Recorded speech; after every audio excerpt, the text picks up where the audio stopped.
That Don't Sound Right is a podcast about talking the way we did before the internet, when you could not prove anyone right or wrong. All the expertise was contained in the people involved with the conversation. I'm Peter. I'm Cecil, and I hope you enjoy our conversations. And as you listen, if you find yourself silently saying, "That don't sound right," send us a comment. You're one of us. Don't squeeze the Charmin. And it's basically a picture of a solitary square of Charmin toilet paper.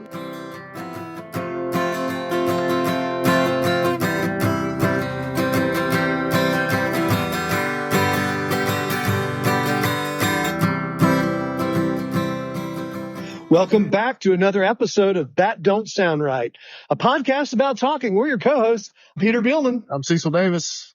We're just trying to have a conversation without Googling it or fact-checking things online. You know, those things can so easily kill the conversation. I hope that makes sense to everyone who might be new to listening to us. I know it's the summertime, and there's probably some road trips going on. Yeah, and maybe you're picking us up for the first time, and so we're just, all the podcast is about is just talking and having a conversation without doing anything to kill the conversation. And we usually do talk about something that don't sound right. Usually you'll bring something up or I'll bring something up. Like tonight, it doesn't sound right that we're not in the same building. I'm in the Camel City studio proper and you're in the annex. And yet we're still figuring out how to make it work. Yeah. So if you're new to listening, so I'm Peter Bielman. I'm an engineer in the heavy truck industry. I love things outside. I like mechanical things, and I like trying to figure things out, especially if I don't know things about them. But part of this podcast is a creative outlet for me to be able to just think out loud in front of everyone. And sometimes I'm right. Sometimes I make sense, and other times it just makes people laugh. And the reason we're kind of doing a little reintroduction during this episode is because we've had a lot of people join the podcast recently. And so I'm Cecil Davis. I'm a pharmacist by trade. Also enjoy the outdoors and figuring out how things work. Both of us are working on a project car, like tinkering around with mechanical things just to see how they work. You get our perspective on topics, and tonight you've got a topic for me. All right. So this was sent in from a listener, a longtime listener, Brad. He sent an email. The email was, "Don't squeeze the Charmin." And it's basically a picture of a solitary square of Charmin toilet paper. Mm-hmm. And a square of toilet paper is usually that. It's square. It's straight on all four edges. But this particular sheet or square, I won't call it a square anymore because the edges that are perforated, the edge is perforated is not a straight line. It's wavy. It's curved. And Brad's asking the question, why they do this? And how do they justify changing the machinery to do this? And I agree with him. These paper mills, if we just built a new factory at Volvo, and I don't know, and just based on how much that cost, I bet you a paper mill costs anywhere from a half a billion to $1 billion to make one of these paper mills. And the tool that cuts this paper, I bet you it's a $20 million tool in and of itself. So they had to do this on purpose and for good reason. And I've been racking my brain trying to figure this out. Now, when I mentioned this to you, Cecil, you said something about a commercial. Yeah, so I actually know the answer, which I'm going to hold off for a minute, because after we got the picture from Brad, we got pictures from other people who saw actually in the world the wavy-cut toilet paper. Yeah, we mentioned in a prior episode that we were going to talk about this. So our brand ambassador sent a picture from out in Colorado where he saw an actual roll of wavy-cut toilet paper. And didn't you see a roll somewhere? No, I don't think I did. So I've seen the commercial for it now. Yeah, but do you believe the commercial? Well, your skepticism is going to go even higher once you hear of why. Okay. All right. So I want to get back because I think there's a couple things we need to explain. You said when Brad sent this in, he said the title to his letter was "Please Don't Squeeze the Charmin." which you may not realize was an old commercial from the probably late 70s, early 80s. And it had a character in it called Mr. Whipple. And he was a storekeeper. And the premise is that Charmin was so plush, people would squeeze it. And so Mr. Whipple was always telling people, please don't squeeze the Charmin in the store. Either buy it or don't, but don't stand there and squeeze it. So that was a little catchphrase from that commercial. And you're right. The die, the machine to cut toilet paper, just changing that die could be very, very expensive. Yeah. I know this from when we've had to have dies cut for different products in the industry that I am in. And some of those pieces can be, like you said, very, very expensive. So this had to be something they really thought about before they did it. Okay, so here's what the commercial was. Okay. Saw the commercial. The commercial is they are making the line curvy because it tears cleaner. Yeah, I gotta say that don't sound right. That's the last thing that sounds right about this. It tears cleaner. I've got to be imagining that they probably put together some type of focus group, right? What was there a big problem with toilet paper tearing prior to the curvy cut? Well, that's the thing. Yeah, there usually when you make a change or an innovation, you're trying to solve a problem. Yes. And this implies that the problem was that it's very hard to rip toilet paper off. I'm just not buying it. That's what they're saying, is that it is a cleaner, easier tear with the curvy cut. Now, my question to you is, would the cleaner tear make you buy that particular brand of toilet paper? That's the thing. Maybe if I had a rash of missed tears on my other brands.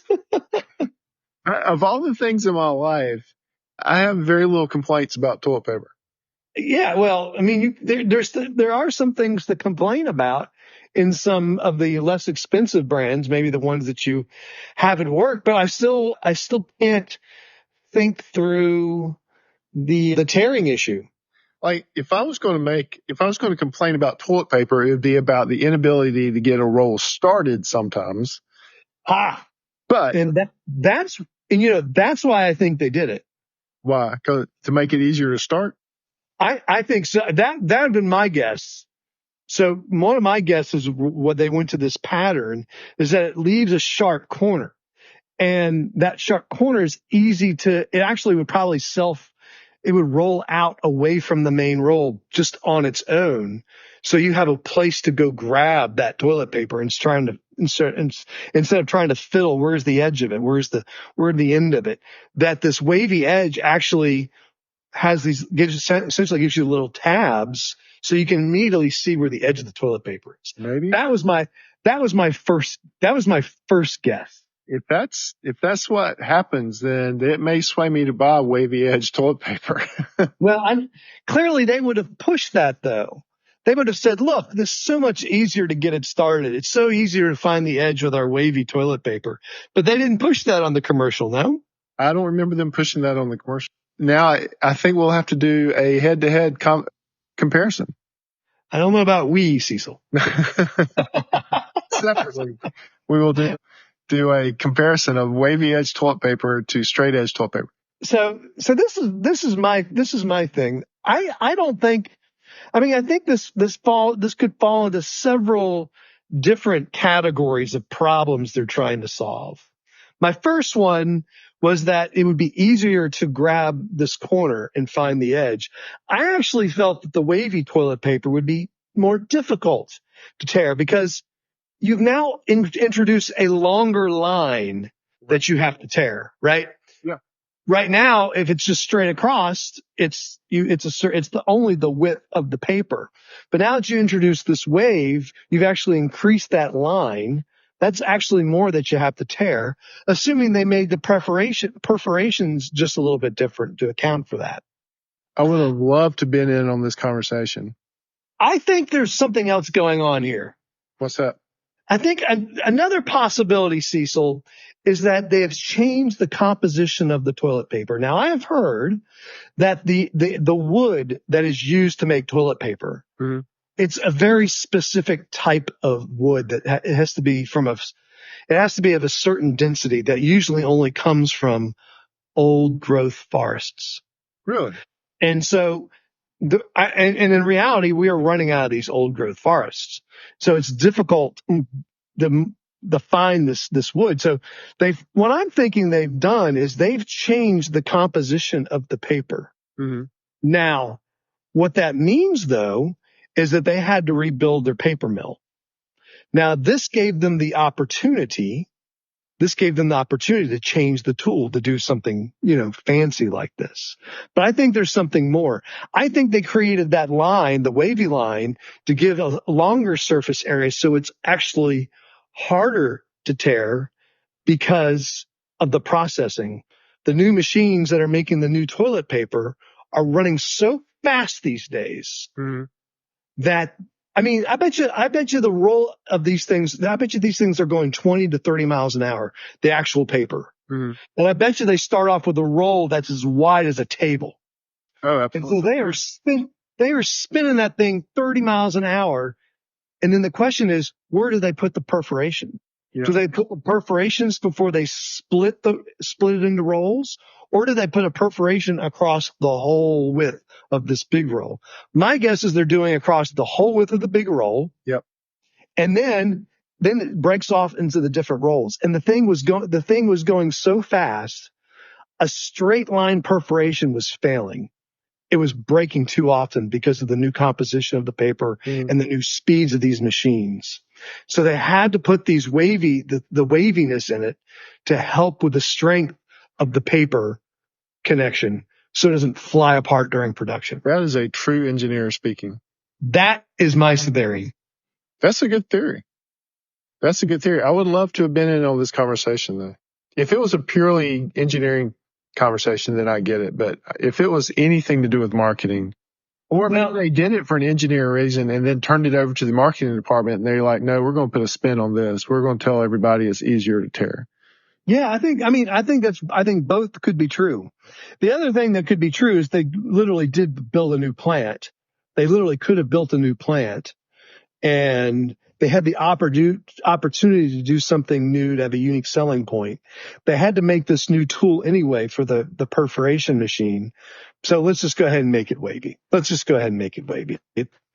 got to build a new one anyway, or the old tool wear out. This happens with cars, you're wondering, I'm sure people wonder, why do they redesign cars so often? Well, at the end of about 4, 5, 6 years, the tool that stamps all the metal parts is wearing out. Right. And they got to replace the tool anyway. So, if you have to replace the tool, you might as well replace it with a brand new tool that completely changes the design of the car. Yeah. Maybe the same thing happened here.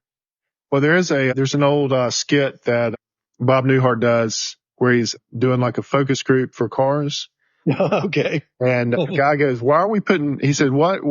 He said, we're going to put fins on the new car. And one of the guys says, well, what's fins going to do? And Bob says, it's going to keep us in business. So I think you're probably right. They probably make changes at the end of their tool life with marketing in mind, that they'll market a new product. But I got some others for you. You got some other what? Ideas? Well, no, I would ask you some questions based on this. I've been thinking about this. All right. So you got the wavy toilet paper now. Wavy line toilet paper is being marketed.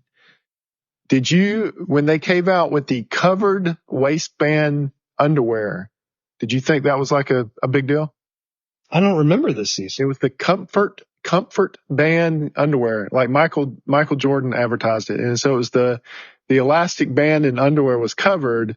So it was supposedly more comfortable. What was it covered with? Fabric. Just the same fabric as the brief? Yep.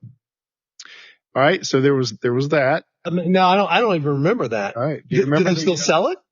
I don't know. It was a thing for a while. Well, what did you think of it?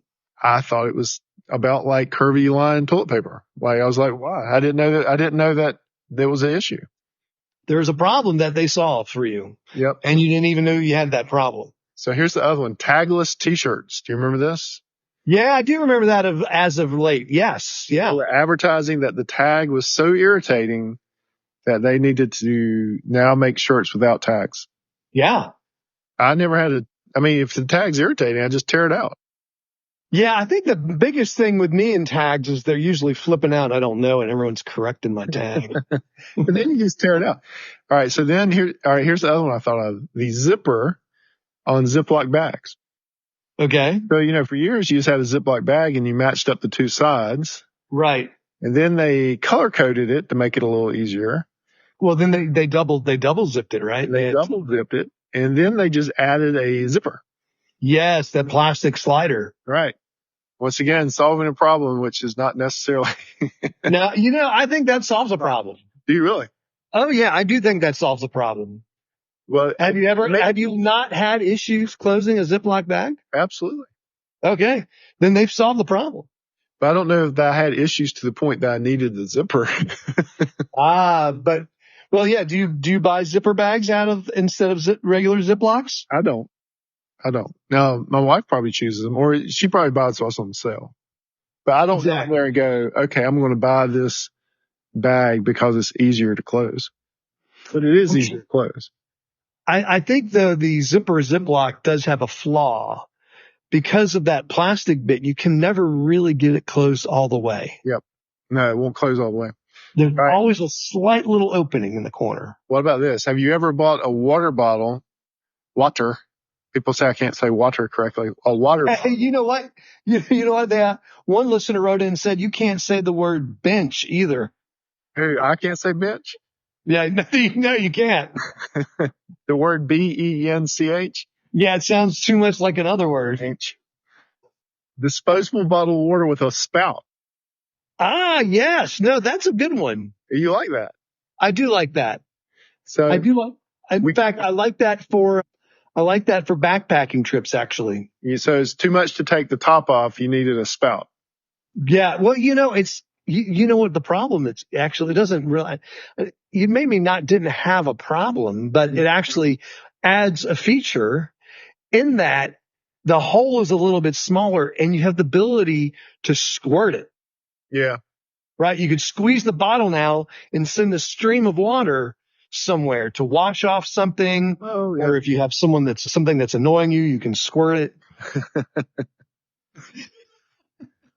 All right. What about a resealable bag of cookies? Oh my gracious. Like the cellophane that you lift up on Oreos and you slide back down. Yeah. That has solved the problem. In my house, we never had to reseal a bag of cookies. Well, because we ate them. Two things: you either eat them really quickly, A, or B, you don't mind them getting soft and stale, after a couple of days. Yeah. Cookies never went stale, and we really never had a problem with resealing. But would you buy a box of cookies or a bag of cookies with a reseal on it over just a non-resealable bag? Well, I mean, if I had Oreo A and Oreo B, mm-hmm. I would definitely pick the Oreo bag that had the resealable one. Definitely. My issue is once you take that tray of cookies out of the cellophane bag, mm-hmm. they're not going back in. As you jam them back in, they just tear the cellophane open. Now you've got no way to seal it. Now your cookies are getting stale. No. Yep. The resealable cookie pouches, man, those are great. What a great invention. What a great invention. Don't poo-poo those, man. Those are fantastic. I got one last one for you. And that is a dripless pour spout, whether it be ketchup or oil or whatever. Would you buy the dripless over just the standard? No, I wouldn't. I don't think I'd even notice. I don't think I'd even notice the problem. But I have noticed oil being a problem, but usually like cooking oil, mm-hmm. but usually in all of these things, what they've done is they've taken a product that I've already liked and they've just made it better. Like if they actually went, like on the Oreos, if they went back to the regular old package. Yeah. And now Chips Ahoy is the only cookie brand that has the resealable top. Mhm. Still not going to buy Chips Ahoy. I'm just going to buy the Oreo. Well, that's what I'm saying. Does this stuff really make any difference in the world of, like, if I were going to buy a bottle of ketchup and they have a bottle of dripless ketchup and a regular ketchup, I don't know that it's going to make me buy one or the other over the other. Wait, what's this dripless thing you're talking about? So, they make ketchup now that's upside down. Oh, that thing, the squeeze bottle. That it doesn't, it's less mess. It's the less messy lid. And there's several products that have that. Like you'll see it on laundry detergent, the no mess lids. All right. Well, those are the only products I had. Well, yeah. I mean, thanks for thinking through all those. You went through a long litany of products that things people have made improvements on. This is very similar to our episode number 79. If y'all want to go back and listen to it, called That Don't Taste Right. Let me say it again. Okay. This is very similar to a previous episode 79, That Don't Taste Right. Cecil and I brought in some snacks that the snack companies tried to improve by changing and kind of sprucing up the flavor of the snacks. Yeah. You should go back and listen to that, because we actually eat those snacks, taste those snacks, and most of the time reject those snacks. I can still taste the Pepsi. Oh, yes. Well, what? The peep flavored Pepsi. Yes. Peep flavored Pepsi for people keeping track. So I saw one we need to try out this week, and that is Dr. Pepper flavored beef jerky. Oh, no, I don't think so. All right. Well, this has been our episode going through all the improvements on products that may or may not actually be improvements. So if you run into the curvy cut toilet paper, let us know what you think. Yeah, I got to know that. I mean, I wonder if there's a patent on this, and that it'll be a while before we see it in the truck stops. Well, don't sound right, but you have come to the end of this episode of That Don't Sound Right. Before we close, we want to thank everyone for listening, especially if this is your first time. If you enjoyed the conversation, would you consider hitting the subscribe button on the platform you listen with? Also, if you're a longtime listener, please give us a rating and leave us a review so others can easily find us and join the conversation. Yeah, and don't underestimate the power of your social media. Even if you're just have a few followers, post us on your social media. Right. You'll be just like us. Post us on your social media and get us out there to your tens of followers. It doesn't matter if it's Instagram, if it's Facebook, if it's LinkedIn. It really does help us out. Make sure you visit the website because Peter does a good job on that. And also follow us on Instagram at TDSR Podcast and repost that for us. That helps us out. All right. That Don't Sound Right is a production of TDSR Podcast in conjunction with Camel City Studios. I'm your co-host, Cecil, and your part-time sound engineer now that we've got AI on board. Peter is your other host and does our web design. Camille is our barista. Emily does our graphic design. Ella does our Instagram. Giorgio tests our merchandise. And Brent is our international brand ambassador. And as always, listener number one is Scott. All right. So until next week, keep talking. And stay